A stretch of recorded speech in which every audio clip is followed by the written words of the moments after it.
나의 은총을 입으니여 너를 아노라.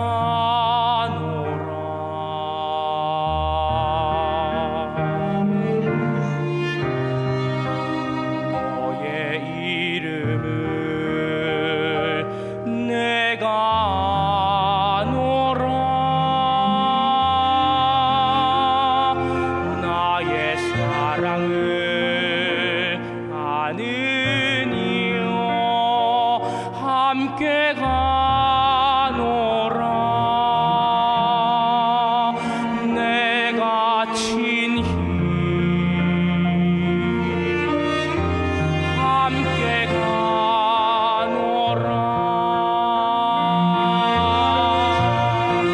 내가 너로 편케하며 나의 모든 선함으로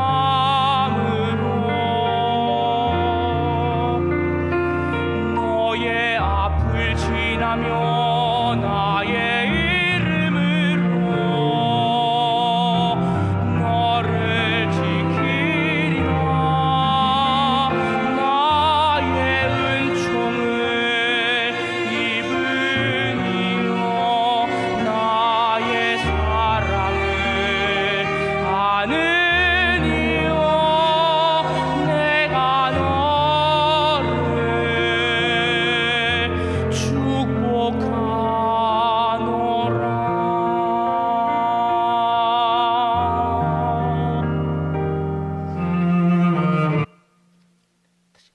계속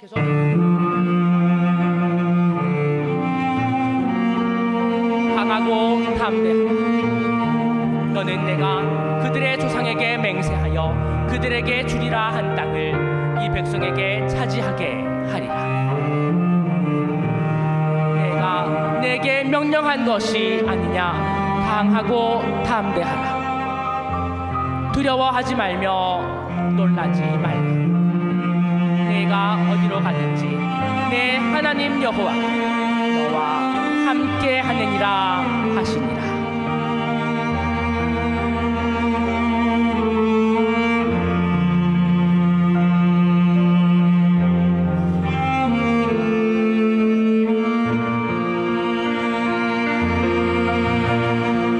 내가 너로 편케하며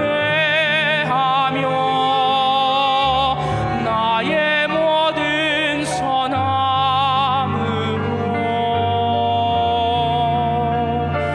너의 앞을 지나며 나의 이름으로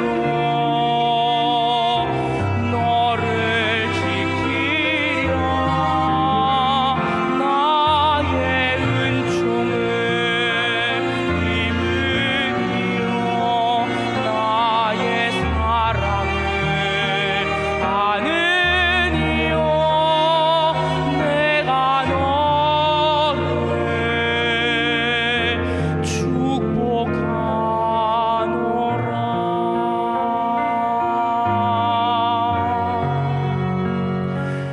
내가 너를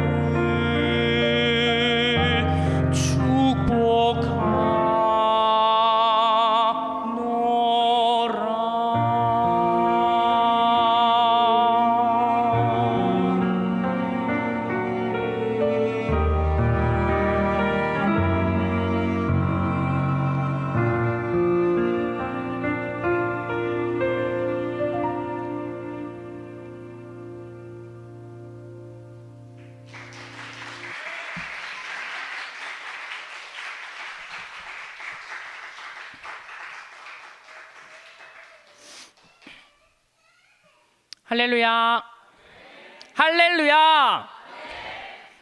주세움교회 성도 여러분 안녕하세요. 모든 일을 주관하시는 하나님께 먼저 영광을 올려드립니다. 방금 들려드린 찬양은 축복하노라 였고요. 여기 모이신 모든 분들을 주님의 이름으로 축복합니다. 이번 여름은 정말 무더워서 끝나지 않을 것만 같았는데 어느새 단풍이 예쁘게 물들고 파란 가을 하늘이 아름다운 계절 가을이 왔네요. 이런 멋진 가을날에 이 자리에 설 수 있도록 허락해 주신 하나님께 먼저 감사를 드리고요. 특별히 권사회 헌신 예배를 맞아 부족한 저를 초청해 주신 박희재 담임 목사님과 성도 여러분들께도 감사를 드립니다. 제가 사실 말 주변이 좀 없어서 중간중간 버벅거릴 수도 있는데 넓은 마음을 가지신 여러분들께서 조금 이해를 해주셨으면 합니다. 저는 부산 고신대학교에서 성악과 선교학을 전공했고요. 찬양 선교사가 되기 위해 준비 중인 청년 정찬우입니다.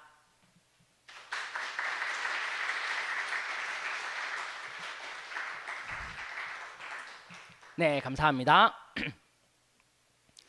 사실 제가 이 자리에 선 것은 제가 뭐 대단한 이야기를 하려고 선 것은 아니고요. 제가 30년 인생을 살아오면서 하나님이 저를 어떻게 여기까지 인도하셨고 어떻게 사용하셨는지에 대한 감사를 고백하려고 이 자리에 섰습니다. 여러분들이 보시기에 새파랗게 젊은, 그것도 시각장애가 있는 청년이 뭐 할 말이 그렇게 많겠나 하시겠지만 저에게는 감사한 것들이 너무 많습니다. 그 감사함을 잊지 않고 감사를 표현하기 위해 저는 감사일지를 쓰고 있는데요. 어느 집사님의 감사일지를 보고 저도 한번 도전해봐야겠다는 생각을 가지고 쓰기 시작했는데 벌써 6년이 됐답니다. 우리에게는 감사할 일들이 아주 많은데 감사하기는커녕 당연하다고 생각하는 경우가 많죠. 저도 그랬거든요. 근데 감사일지를 쓰고 난 후 당연하게 생각했던 것들이 감사해지기 시작했습니다. 작은 것에도 감사하며 사는 삶이 얼마나 행복한지 깨닫게 됐어요. 여러분들도 기회가 된다면 감사일지라는 것을 한번 써보시길, 여러분들도 기회가 된다면 감사일지라는 걸 한번 써보는 걸 도전해보기를 추천드립니다. 감사일지 쓰는 법이 궁금하신 분들은 담임 목사님을 통해서 제게 연락을 주시면 아주 친절하게 설명해 드리겠습니다. 여러분, 혹시 한 남자를 인도하는 세 여자가 있다는 말을 들어보신 적이 있으신가요? 첫 번째는 어머니, 두 번째는 아내, 그리고 마지막으로 세 번째는 누굴까요? 아시는 분 계신가요? 딸 아닙니다. 자, 바로 내비게이션 아가씨라고 하네요.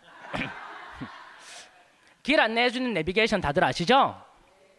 요즘은 내비게이션이 없으면 길을 잘 못 찾으시는 분들이 많다고들 하시더라고요.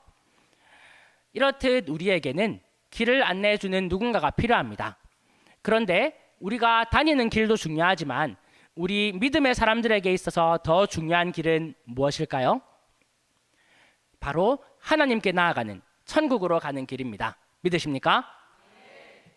근데 그 엄청난 길을 아무 대가 없이 안내해 주시는 분이 계세요. 누구시죠? 그렇죠. 바로 하나님이십니다. 저에게는 하나님이 제 삶의 내비게이션이고 하나님 없이는 아무 데도 갈 수 없다는 것이죠. 여러분들도 그러신가요? 저의 어린 시절 어머니에 대해 얘기를 좀 하려고 하는데요. 여기 계신 분들 중에 혹시 길에서 시각장애인을 보신 적이 있으신가요? 가족, 친척, 친구, 지인 중에 시각장애인이 있으신가요? 시각장애뿐만이 아니라 장애가 있다고 하면 대부분의 믿지 않는 사람들은 아이고 불쌍해라, 전생에 죄를 많이 지었나 봐, 이렇게 말하곤 하죠. 어머니랑 한 번씩 지하철을 탈 때가 있는데 한 번은 옆에 앉은 어르신이 아이고 엄마가 고생이 많겠다 이러시면서 너무 안 됐다는 눈으로 쳐다보시는 거예요. 쳐다보는 눈빛에서부터 불쌍함이 가득했죠. 어머니는 사람들이 이렇게 불쌍한 눈빛으로 쳐다보는 것이 정말 싫었다고 하셨어요. 성도님들, 저를 한번 봐주세요. 제가 불쌍해 보이나요? 제가 불행해 보이나요? 저는 태어날 때부터 앞을 보지 못하는 선천성 시각장애인입니다. 4살 아래인 남동생도 저와 똑같이 시각장애인으로 태어났어요. 시각장애인들 중에 사물을 어느 정도 볼 수 있는 시력을 가진 분들도 계시지만 저희 형제는 밝고 어두운 정도만 구분할 수 있습니다. 여러분들에게 만약 시각장애인 자녀가 있다고 생각해 보시면 어떠실까요? 한 명도 아니고 2명이나. 삶이 막막하고 절망스러우셨겠죠. 아니면 하나님을 믿는 믿음의 사람들이셔서 그렇지 않은가요? 저희 부모님은 하늘이 무너져 내릴 만큼 절망스러웠다고 하셨습니다. 하지만 저희가 다 클 때까지 절망스러운 내색은 한 번도 하지 않으셨고 언제나 밝은 모습으로 대해주시고 사랑으로 키우셨기에 저는 어머니께서 그런 마음이 들었을 것이라는 걸 생각조차도 못했어요. 성인이 되고 나서야 어머니께서 말씀해 주셨습니다. 처음에는 절망스러웠다고. 그래서 한동안 하나님을 원망하고 외면하면서 살았다고요. 교회도 갔다가 안 갔다가 했는데 부산으로 이사를 오게 되면서부터 교회를 떠나게 되었습니다. 거의 1년 동안이나. 주일이 되면 저희 가족은 믿지 않는 사람들처럼 늦잠 자고 놀러 다녔어요. 주일이 아니고 그냥 공휴일과 같은 일요일이었어요. 그런데 어느 날 어머니께서 하나님의 음성을 듣게 되셨대요. 그때가 언제냐 하면요. 제가 초등학교 3학년 때였습니다. 그 당시에 부모님은 교회에 출석하지 않고 계셨는데 저는 같은 반 친구를 따라서 집 근처 교회 주일학교에 다니고 있었거든요. 그러던 어느 주일 아침이었습니다. 부모님은 주무시고 계셨고 저 혼자 일어나서 준비를 해서 나갔어요. 그때는 교회에서 봉고차가 집 앞까지 데리러 왔었거든요. 현관 문소리에 어머니가 깨셔서 아들이 봉고차를 잘 타고 가는지 창문으로 내다보고 계셨는데 그 순간 어머니 머릿속에 이런 말이 스쳐 지나갔대요. 너 지금 뭐 하고 있니? 앞도 보지 못하는 어린 아들도 하나님께 예배드리려고 아침부터 준비해서 혼자 가는데 네가 지금 이렇게 있을 때가 아니다. 정신 차려! 라고요. 그때 어머니는 머리를 한 대 얻어맞은 기분이었고 정신이 번쩍 드셨다고 합니다. 지나고 나서 생각해보니 하나님의 음성이었다고 말씀하셨어요. 그날이 있고 며칠 후 저희 가족은 정착할 교회를 정식으로 알아보기 시작했고 제가 초등학교 4학년이었던 2005년 7월부터 지금까지 사직동 교회에 출석하고 있습니다. 어머니는 원래 모태신앙이셨지만 두 아들이 시각장애인이라는 이 큰 일 앞에서 믿음이 흔들려버리게 되었던 거죠. 하나님은 좌절하고 나약해진 어머니를 그냥 내버려 두지 않으셨어요. 누가복음에 등장하는 돌아온 탕자의 비유처럼 아버지 품으로 돌아올 수 있도록 깨달음을 주시고 인도해 주신 것이죠. 그때 하나님께서 어머니를 붙잡아 주지 않으셨다면 우리 가족은 어떻게 되었을까요? 영원히 하나님과 교회를 떠났을지도 모릅니다. 그건 정말 생각만 해도 아찔하더라고요. 하나님은 이렇게 고마우신 분이고 언제나 우리 곁에서 지켜주시는 인자하신 분이십니다. 정말 하나님께 감사하지 않을 수 없는 일이죠. 혹시 성경을 가지고 계시는 분들이 계시다면 저기 신약 성경 빌립보서 말씀을 한번 찾아보시겠습니까? 빌립보서 4장 6절에서 7절 말씀을 함께 읽기를 원하는데요.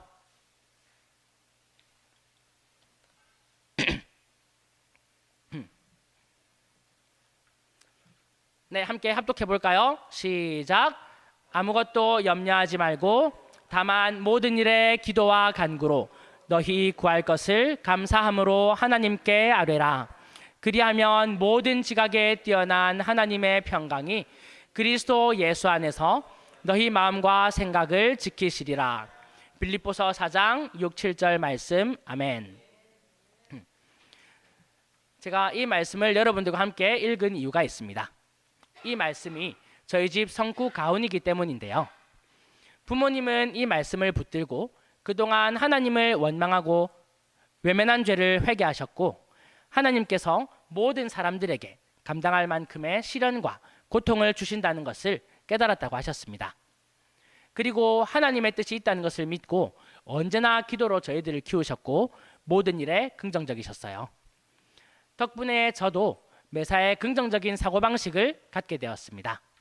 그래서 저를 처음 만나는 사람들은 장애가 있는데 어쩜 저렇게 밝고 활달할까? 얼굴에 어두운 구석이 없네? 라고 말씀하십니다. 장애를 장애라고 받아들여 안 된다고 생각하면 넌 아무것도 못하는 거고 장애를 장애라고 생각하지 않으면 너는 모든 것을 할 수 있다 라고 어머니께서 말씀하셨어요.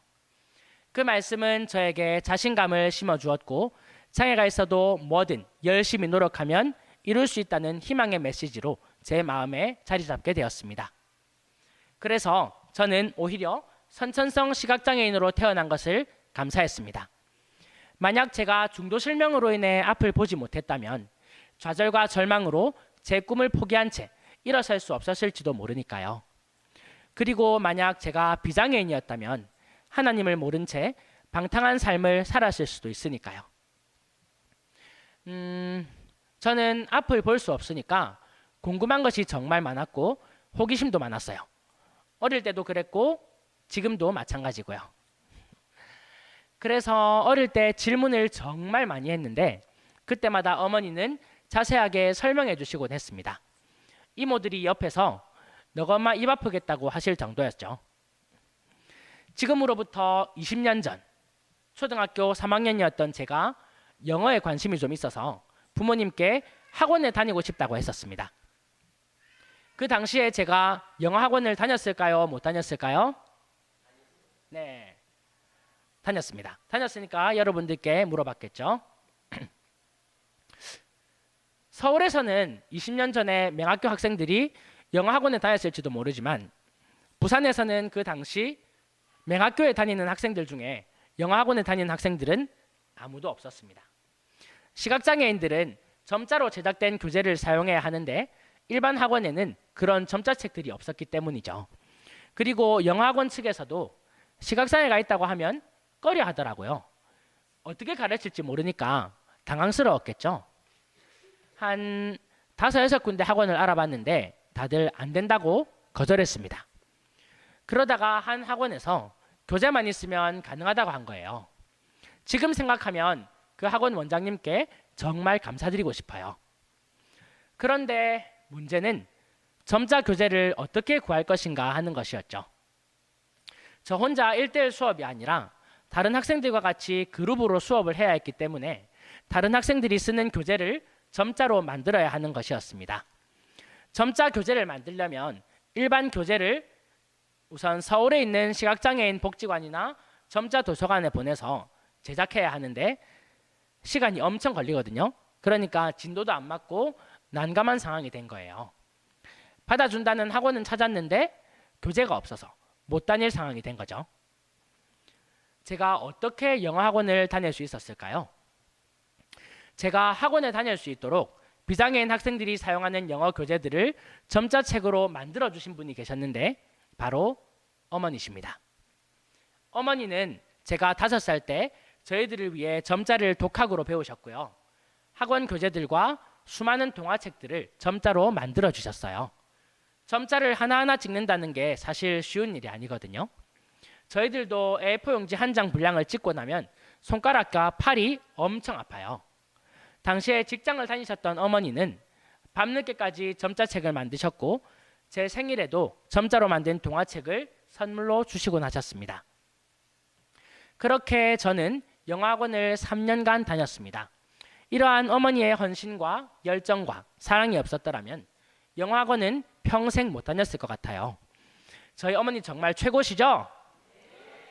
하나님은 저한테 이렇게 좋은 어머니를 주셨습니다. 이 또한 얼마나 감사한지요. 이쯤에서 노래 한 곡을 들려드리려고 합니다. 요즘 제가 무대에서 많이 부르는 곡인데 들으셨던 분들이 이 노래가 너무 가슴에 와닿는다고들 하시더라고요. 제목은 삶이 그대를 속일지라도인데요. 러시아의 소설가이자 시인인 알렉산드르 시르게비치 푸시킨이 지은 시를 가곡으로 만든 노래입니다. 노랫말이 삶이 그대를 속일지라도 슬퍼하거나 화내지 마라고 시작하는 가사인데요. 우리가 세상을 살아가면서 많은 고난과 좌절과 슬픔을 겪지만 하나님만을 붙들고 살아간다면 이 모든 고통들을 견딜 수 있지 않을까 하는 생각에 이 곡을 선택했습니다. 이 노래를 통해 여러분들께 위로와 희망이 전달되었으면 좋겠습니다.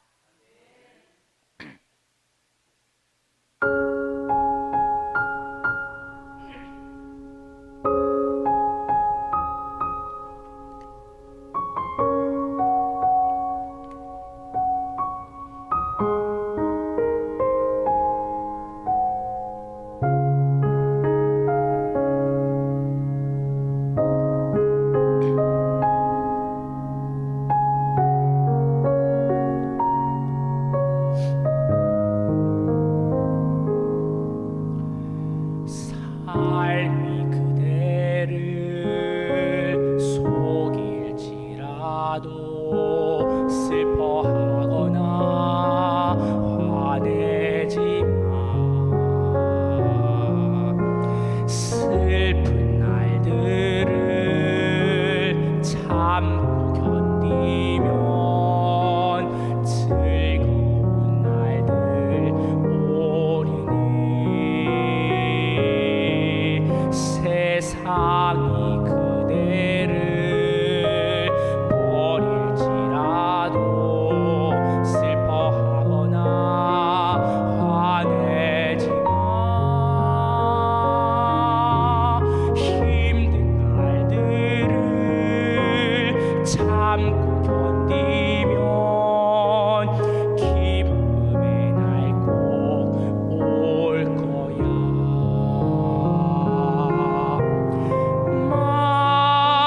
마음은 미래를 꿈꾸니 슬픈 오늘은 곧 지나버리네. 걱정 근심 모두 사라지고 내일은 기쁨의 날 맞으라. 삶이 그대를 참아 속일지라도 슬퍼하거나 화내지 마. 절망의 날 그대 참고 견디면 기쁨의 날 꼭 올 거야.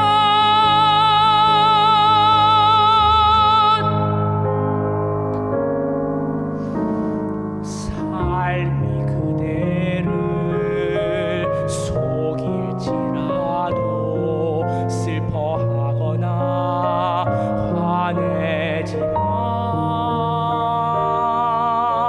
힘든 날들을 참고 견디면 기쁨의 날 꼭 올 거야.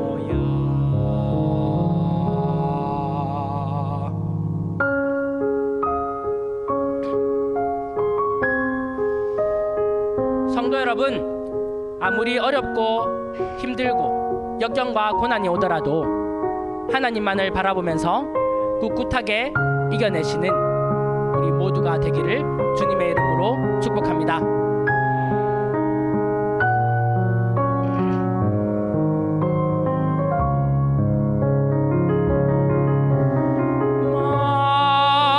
마음은 미래를 꿈꾸니 슬픈 오늘은 곧 지나버리네. 걱정 근심 모두 사라지고 내일은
이렇게 좋은 부모님을 주신 것만으로도 감사한데 하나님께서는 저에게 음악적 재능을 주셨습니다. 그 중에서도 특별히 찬양의 은사를 주셨죠. 보이지 않지만 저는 덕분에 남들보다 큰 귀를 가질 수 있었습니다. 큰 귀란 귀 자체가 크다는 것이 아니라 세상의 많은 소리를 남들보다 더 잘 들을 수 있다는 것입니다. 저희 시각장애인들은 앞을 보지 못하는 대신 청음이 아주 뛰어납니다. 그래서 저는 어릴 때부터 양악, 국악 할 것 없이 많은 장르를 넘나들며 음악의 세계에 푹 빠져 지냈죠. 사실 저는 어릴 때 소리꾼이 되려고 판소리를 배우고 있었습니다. 초등학교 3학년 때부터 중학교 3학년 때까지요.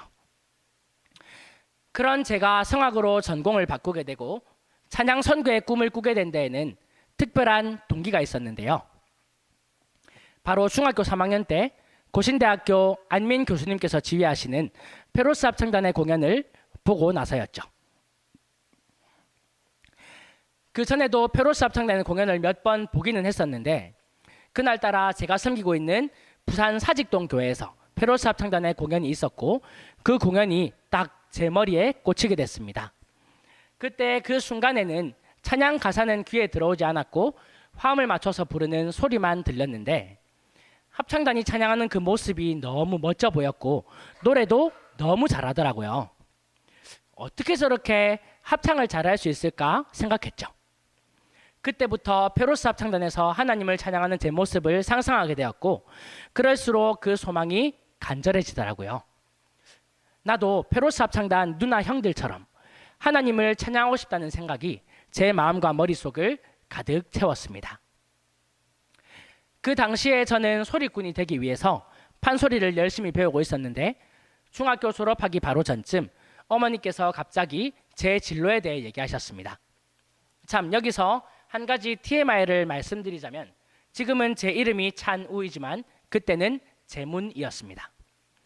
재문아, 너 판소리 하지 말고 성악할래? 고신대학교 페로스 합창단에 들어가서 여러 교회를 다니며 하나님을 찬양하고 복음을 전하는 사람이 되면 정말 좋겠다라고 하시는 거예요. 이게 웬일일까요? 어머니 마음과 제 마음이 통해서 한 마음이 된 것입니다. 요즘 말로 말하면 텔레파시가 통했다는 거죠. 저도 부모님께 뭐라고 말씀드릴까 고민하고 있었는데 어머니께서 제 마음을 아시고 먼저 얘기해 주시는 거예요. 제가 성악을 전공할 거라고 하니까 맹학교 선생님들께서 다들 반대하셨어요. 왜냐하면 노래에서 밥 못 먹고 산다는 거죠. 사실 제가 노래를 그렇다고 엄청 잘하는 건 아니었거든요. 그래서 대부분의 선생님들은 저한테 안마사를 하라고 하셨어요. 그리고 그때만 해도 지방에서는 시각장애인이 음악대학을 가는 건 드물었거든요. 사실 안마사를 하게 되면 수익이 보장되어 있으니까 먹고 사는 데에는 아무 지장이 없었어요. 하지만 저는 노래가 너무 하고 싶었고 찬양으로 하나님을 전하고 싶은 비전이 있었습니다. 저는 초등학교 5학년 때 안민 교수님을 교회에서 처음 뵙게 되었습니다. 안민 교수님은 저희 교회 장로님이시기도 하고 고신대학교 총장도 역임하셨고 음악과에서 성악을 가르치셨던 교수님이셨습니다. 그 당시 장로님과 사모님이신 권사님께서 저희 사랑방 구역 모임의 순장님이셨기 때문에 자연스럽게 성악을 하려면 어떻게 해야 하는지 장로님께 의논을 하게 되었어요.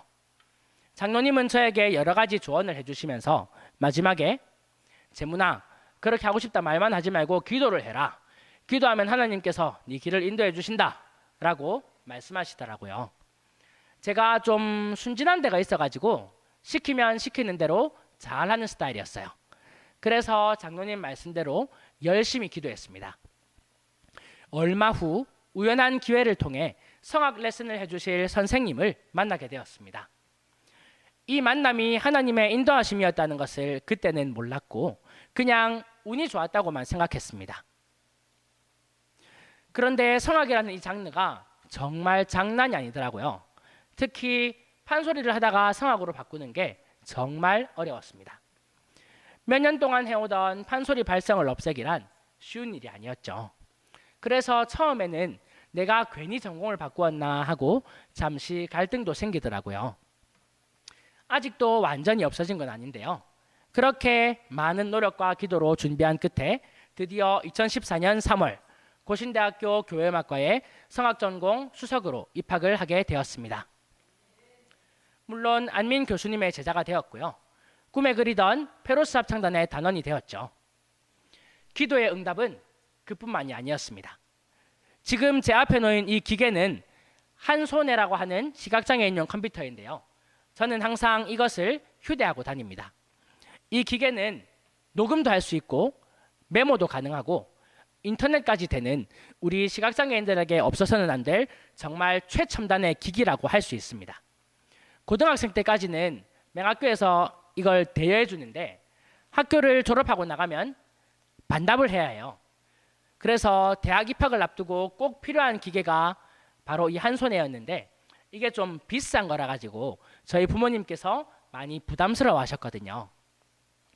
시각장애인들이 많이 입학하는 대학교들에는 장애학생 지원센터에서 한손해를 몇 대씩 사놓고 대여를 해주기도 한다는데 제가 갈 고신대학교에는 시각장애 학생이 저밖에 없어서 장애학생 지원센터에서 구비가 되어 있지 않더라고요. 장로님께서는 걱정하고 있는 저에게 이번에도 기도하라고 말씀해 주셨고 그 말씀에 힘을 얻어서 열심히 기도했습니다. 어떻게 됐을까요? 하늘에서 뚝 떨어졌을까요? 네, 맞습니다.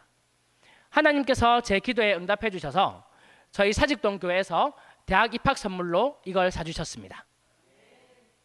그때 저는 깨달았어요. 이런 일들이 운이 좋아서 일어난 것이 아니라 하나님이 제 기도를 듣고 계시고 응답해 주시고 나를 선한 길로 인도하신다는 것을요. 자, 말씀을 한번 더 찾아볼까요? 구약성경 민수기 14장 28절 말씀을 함께 합독해 보도록 하겠습니다.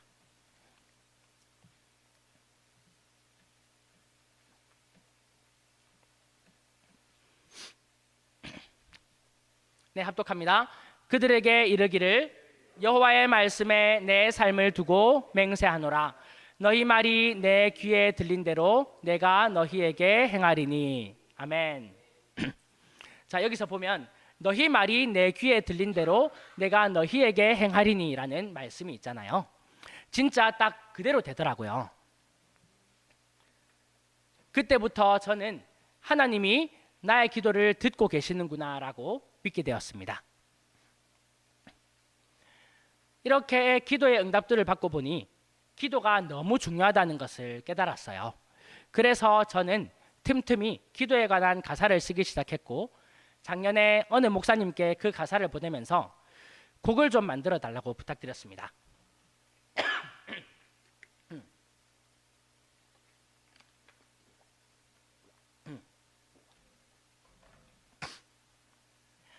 목사님께서 보시고 조금 수정 보완을 하셔서 곡을 만들어 주셨죠.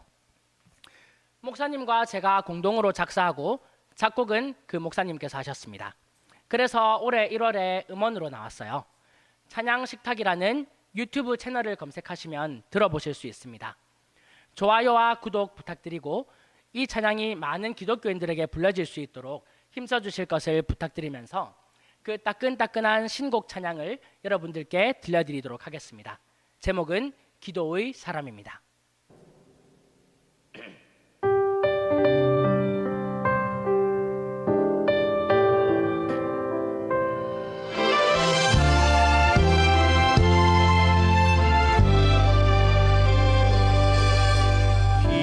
기도를 쉬지 마세요. 기도는 영혼의 호흡. 기도를 쉬지 마세요. 기도는 생명의 양식.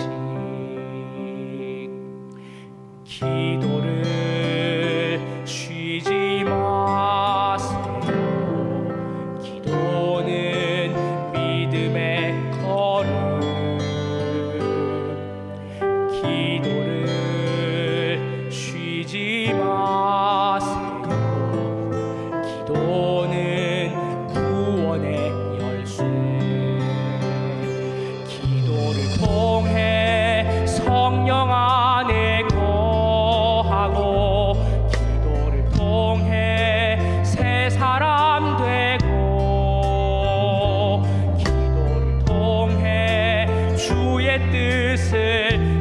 이루어가니 기도 없이 하루도 살 수 없네.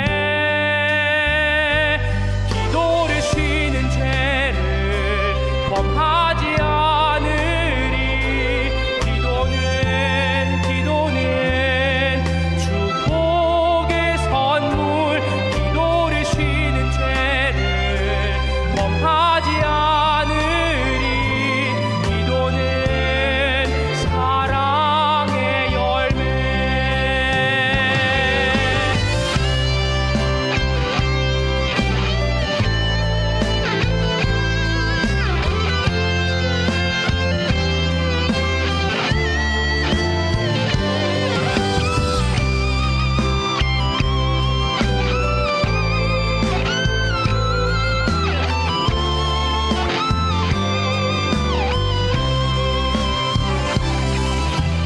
통해 성령 안에 거하고 기도를 통해 새 사람 되고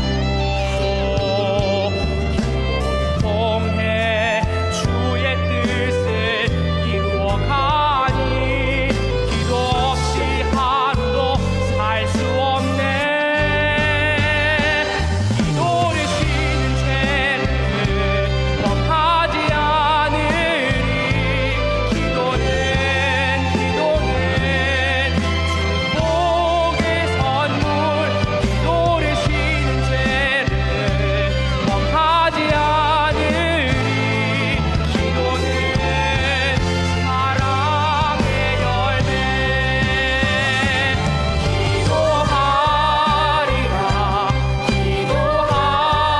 기도하리라 주의 빛 비추는 복음의 길 걸으리. 기도하리라 주님 뜻 이루는 믿음의 길 걸으리.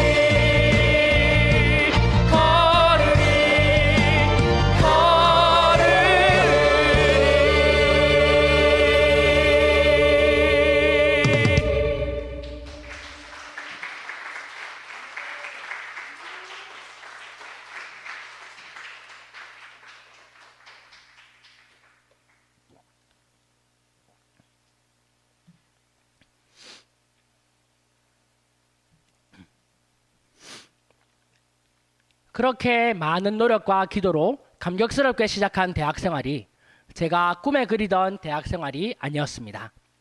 보통 대학생이 되면 미팅도 하고 공부는 많이 안 해도 될 것 같고 친구들이랑 놀러 다니고 이런 건 줄 알았는데 전혀 아니었습니다. 저는 남들보다 몇십 배, 아니 몇백 배를 더 노력해야 따라갈 수가 있었으니까요. 저는 다른 학생들처럼 악보를 볼 수 없기 때문에 모두 외워서 해야 했습니다. 과제곡들도 모두 외워서 수업에 들어가야 했기 때문에 많이 힘들었죠. 교양 과목들도 도우미 학생들이 없었다면 저 혼자 해내지 못했을 것입니다. 이건 제 자랑 같지만 자랑 하나 할게요. 저희 고신대학교가 2016년에 70주년을 맞아 서울 KBS홀과 부산 시민회관에서 핸델의 오라토리오 메시아를 공연했었습니다. 다른 단원들은 모두 악보를 보면서 했는데 저는 악보를 볼 수 없잖아요. 그렇다고 이 한 손을 메고 할 수도 없었어요. 이 한 손에 가사가 다 있지만 턱시도를 입은 상태에서 이걸 메고 한다면 관중석에서 볼 때도 보기에 안 좋고 뽀대도 안 나잖아요. 그렇기에 저는 52곡이나 되는 2시간 정도 길이의 작품을 테너 파트로 모두 외워서 무대에 섰었습니다. 아무도 안 놀라시네.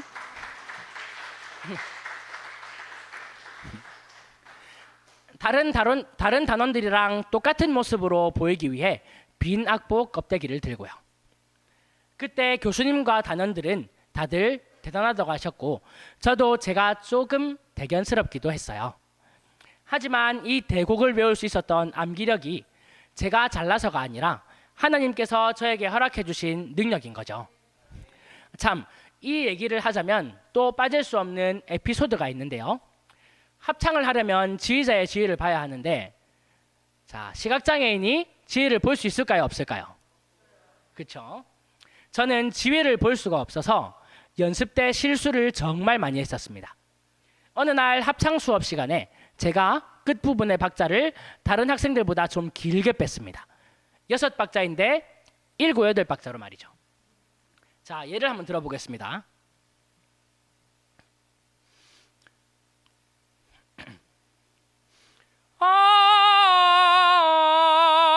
아멘, 아멘, 아멘,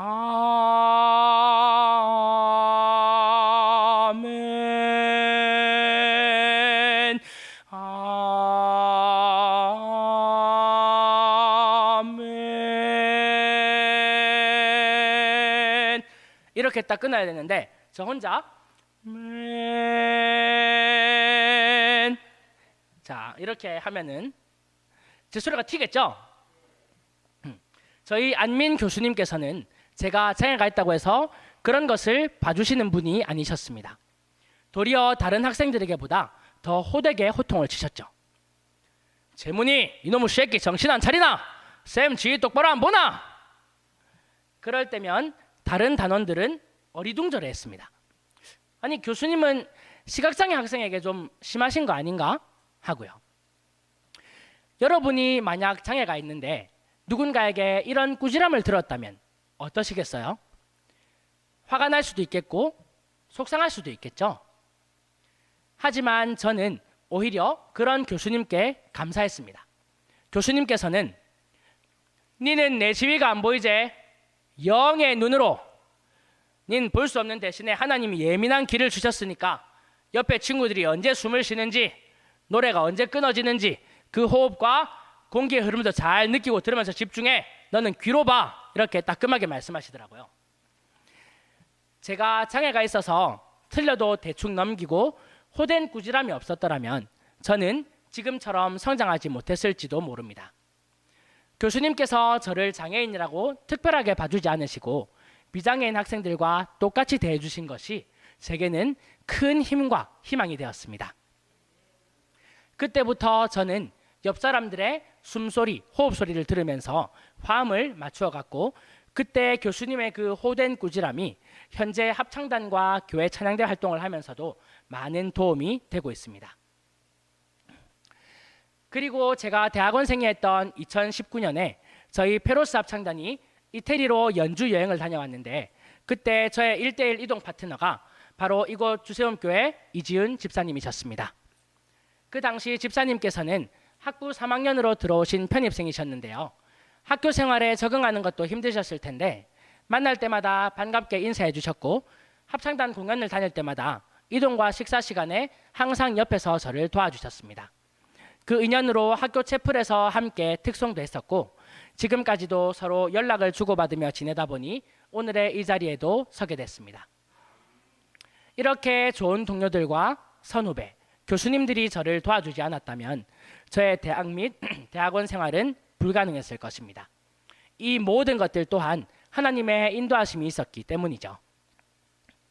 저는 고향이 부산인데 작년부터 가족과 떨어져 서울에서 생활하고 있습니다. 시각장애인들끼리 모여 사는 공동생활가정, 그룹홈에 거주하면서 독립을 준비하고 있는데요. 부산 촌놈이 서울에 올라와 보니까 모든 것이 부산이랑 차이가 나더라고요. 갈 곳도 많고 복지관 프로그램들도 다양하고 일단 클래스부터 틀렸습니다. 옛말에 이런 말이 있죠. 사람은 나면 어디로 보내죠? 말은? 그렇죠. 그런 말이 있잖아요. 그 말이 딱 맞는 것 같더라고요. 저는 서울에 있는 동안 할 수 있는 건 뭐든지 열심히 해보려고 합니다. 현재 저는 한국복지방송이라는 곳에서 시각장애인들이 듣는 화면 해설 방송 모니터링 일을 하고 있고 점력교정사 자격증 취득을 위해서도 공부 중에 있습니다. 점력교정사가 뭐냐고요? 여러분들께는 좀 생소하실 수도 있는데 비장애인들이 점자화 시켜놓은 자료들을 시각장애인들이 읽으면서 잘못된 것이 있는지 없는지, 더 쉽게 말해서 띄어쓰기나 맞춤법 등 그런 오타가 있는지 없는지를 검수하는 일을 점력교정이라고 하고요. 그 일을 하는 사람을 점력 교정사라고 부릅니다. 제가 이 점력 교정사 자격증을 따려고 하는 이유가 있습니다. 제가 음악을 하고 있지만 일반 악보를 볼 수가 없잖아요. 그럼 악보를 점자로 만들어야 하는데 부산에서는 하는 곳이 없고 그걸 할 수 있는 곳이 서울밖에 없더라고요. 그래서 항상 신라암 시각장애인 복지관이라는 곳에 의뢰를 해서 점자 악보를 제작했습니다. 합창단 악보, 교회 성가대 악보 등 거의 10년 동안을요. 오랫동안 이렇게 하다 보니까 제2의 도시인 부산에서 점자 악보를 제작할 수 없다는 것이 너무 아쉬웠어요. 부산에서도 점자 악보를 제작하면 좋을 것 같다는 생각이 들었고, 그래서 그럼 내가 한번 해볼까? 어차피 나는 음악을 전공했으니까 다른 사람들보다 조금 더 유리하겠지 하는 생각을 하면서 기도도 하고 주위 분들의 조언도 들은 끝에 상경을 결정하게 됐고요. 작년 2월부터 서울 생활을 하고 있습니다. 저는 이 자격증을 따서 점자 악보 제작에 보탬이 되고 싶다는 신념으로 열심히 공부하고 있습니다. 지난 한 해 동안 직업 훈련을 받으면서 3급 국어 점자, 2급 영어 점자 자격증을 취득했습니다. 그리고 어제 대망의 1급 음악 점자 자격증 시험을 치렀고 결과를 기다리고 있습니다. 좋은 결과가 있을 수 있도록 함께 기도를 부탁드립니다. 이렇듯 저는 더욱 열심히 노력하고 준비해서 저희 시각장애인계에서뿐만이 아니라 이 사회에 보탬이 되는 그리스도의 사람으로 계속해서 성장할 것입니다. 저의 미래를 위해서도 생각나실 때마다 함께 기도해 주십시오. 그리고 제가 서울에 올라와서 제일 감사한 게 버금 아트 미션이라는 귀한 선교 공동체를 만나게 되었다는 것입니다. 이 교회와 아주 가까운 세종대학교 안에 있는 세종대 부설 세종초등학교 강당에서 매주 목요일마다 오후 7시 반부터 9시 반까지 예배 같은 공연 같은 예배, 버금 목요 콘서트 워십이 진행되는데요. 이게 유튜브로 실시간 방송도 되기 때문에 전 세계에서 다 참여할 수가 있습니다. 음악을 전공하신 분들은 노래와 악기로 함께 찬양하고 비전공자분들은 스태프로 지원하셔서 음향, 시스템, 안내 등 각 분야에서 섬기며 함께 하나님의 나라를 이루어갈 수 있습니다. 우리 주세움교회 성도님들께서도 목요일에 특별한 일정이 없으시다면 교회와 가까운 장소에서 하니까 방문도 해주시고 섬김의 손길들도 내밀어 주시면 너무나 감사할 것 같습니다. 저희 버금 아트 미션의 사역에 많은 관심 가져주시고 저희의 사역을 위해서도 함께 기도해 주시면 감사드리겠습니다. 이렇듯 하나님은 저에게 정말 많은 동역자들을 붙여주셨고 앞으로도 그렇게 해주실 거라 믿고 있습니다. 하나님께서 저를 통해 많은 일들을 하시려고 저에게 음악적 재능이라는 귀한 달란트를 주신 거라 생각합니다. 하나님이 이스라엘 백성들에게 광야길을 걷게 하셨던 것처럼 우리에게도 광야길을 걸어가게 하십니다. 이스라엘 백성들이 광야길을 걸어갈 때 하나님이 나 몰라라 하셨습니까? 아닙니다. 그렇죠? 아닙니다. 하나님은 이스라엘 백성들을 위해 낮에는 구름 기둥, 밤에는 불 기둥으로 인도하셨고 만나와 메추라기와 생수를 주셔서 그들이 굶주리게 하지 않으셨고 목마르지 않게 하셨습니다. 제가 시각장애인으로 태어나서 살아가는 것이 하나님이 저에게 주신 광야길일 수도 있습니다. 저를 단련시켜서 복음의 통로로 사용하시려고 훈련시키는 과정인 것이죠. 비록 제가 앞을 보지 못하는 시각장애가 있어서 그 장애로 인해 세상을 살아가는 데 조금은 불편함이 있겠지만 하나님의 복음을 전하는 데는 아무런 장애가 되지 않는다고 생각합니다. 제가 어느 책에서 읽은 이야기를 잠시 하고 마무리를 할까 하는데요. 멕시코에 있는 한 할머니가 예수님을 믿게 됐어요. 예수님을 믿고 나니까 남들처럼 예수님을 잘 믿고 싶은 소망이 생기기 시작했대요. 그런데 막상 예수님을 잘 믿으려니까 쉽지가 않은 거예요. 알고 보니 할머니는 글을 모르셨습니다. 성경을 읽으려 해도 읽을 수가 없었고 전도를 하려 해도 말씀을 모르니까 할 수가 없었어요. 그렇지만 할머니는 포기하지 않으셨고 자신도 남들처럼 쓰임받고 싶다고 간절한 마음으로 기도하기 시작했는데 갑자기 좋은 생각이 떠올랐다고 합니다. 할머니의 집 근처 중학교에 쉼터가 있었는데 그곳에는 항상 학생들이 쉬고 있었어요. 그래서 할머니는 매일 성경을 가지고 가서 학생들에게 읽어달라고 부탁을 하셨대요. 할머니는 그곳에 갈 때마다 이렇게 기도하셨다고 합니다. 제가 할 수 있는 것이 이것밖에 없지만 이것을 통해 역사해 주세요 라고요. 그런데 놀라운 일이 일어나게 됐어요. 할머니 덕분에 이 중학교에서 예수님을 믿는 학생들이 생겨나기 시작했고 마침내 이 중학교에 부흥의 역사가 일어났다고 합니다. 정말 놀랍지 않습니까? 주님께서 세우신 주세움교회에도 이런 부흥의 역사가 일어나기를 주님의 이름으로 소망합니다. 할머니가 그를 몰라서 믿음을 포기했다면 부흥의 역사는 이루어지지 않았을 것입니다. 여기 계신 성도 여러분, 아무리 힘든 일이 있어도 좌절하거나 포기하지 마십시오. 부모님이 저를 포기했다면, 제가 장애가 있어서 제 삶을, 제 꿈을 포기했다면 저는 지금 어떤 모습으로 살고 있었을까요?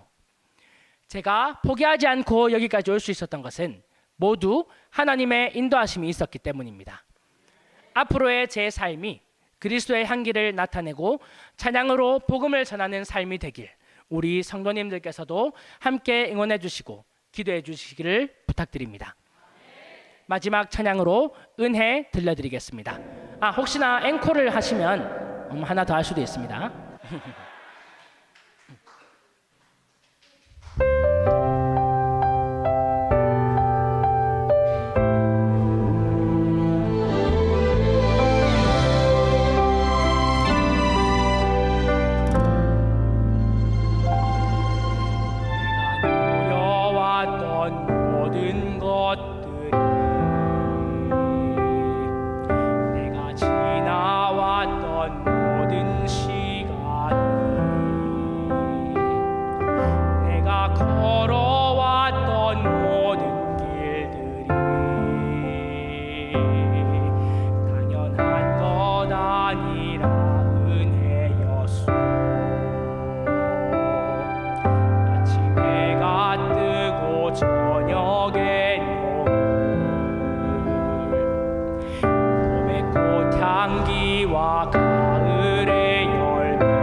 아시는 분들 같이 불러주세요.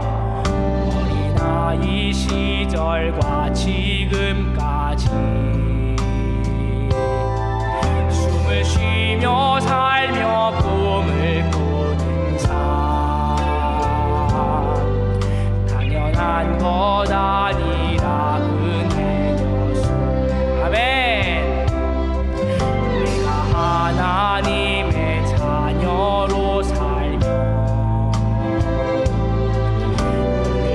찬양하고 예배하는 삶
감사합니다. 미처 예상치 못한 앵콜이 나와서 너무나 당황스러운데, 자, 앵콜곡으로 뭘 할까 생각하다가 제가 어릴 때 판소리를 했다고 했잖아요. 그래서 여기 교회지만 트로트를 한 곡 준비했습니다. 혹시 백세 인생이라는 노래를 아시나요? 네, 이거를 제가 기독교적으로 계산 가사가 있거든요. 그래서 이걸 앵콜송으로 들려드리겠습니다.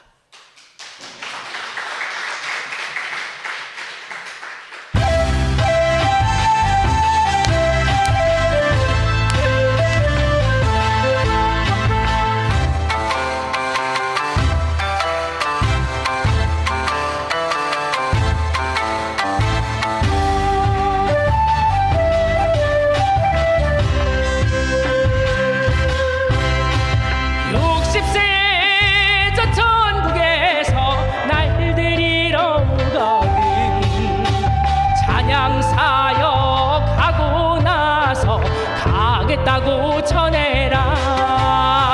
70세에 저 천국에서 날 데리러 오거든.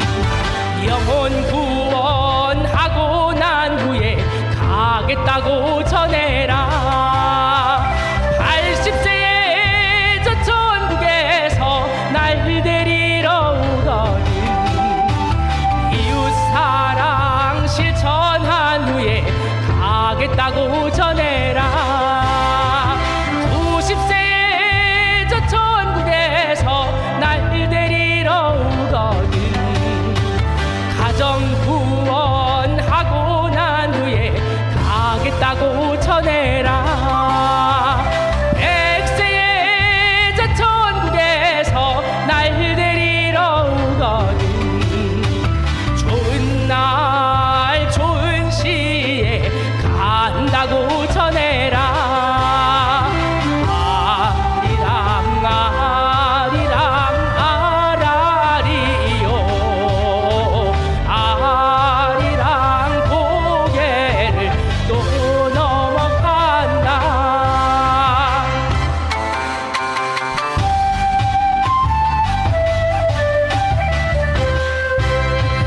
80세에 저 천국에서 또 데리러 오거든. 북한 선교 다녀와서 가겠다고 전해라. 90세에 저 천국에서 또 데리러 오거든. 세계 복음화 시킨 후에 간다고 전해라. 100세에 저 천국에서 또 데리러 오거든.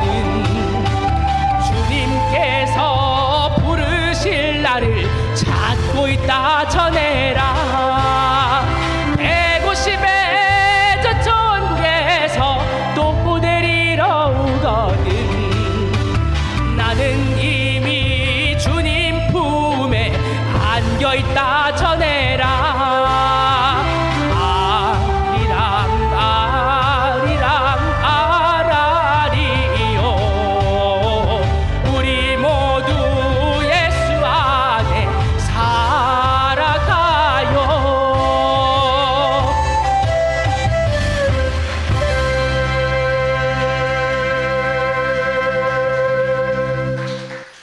성도 여러분, 보잘것없는 저의 이야기 끝까지 들어주셔서 감사드리고 언제나 주님 안에서 승리하는 삶 되십시오. 사랑하고 축복합니다. 감사합니다.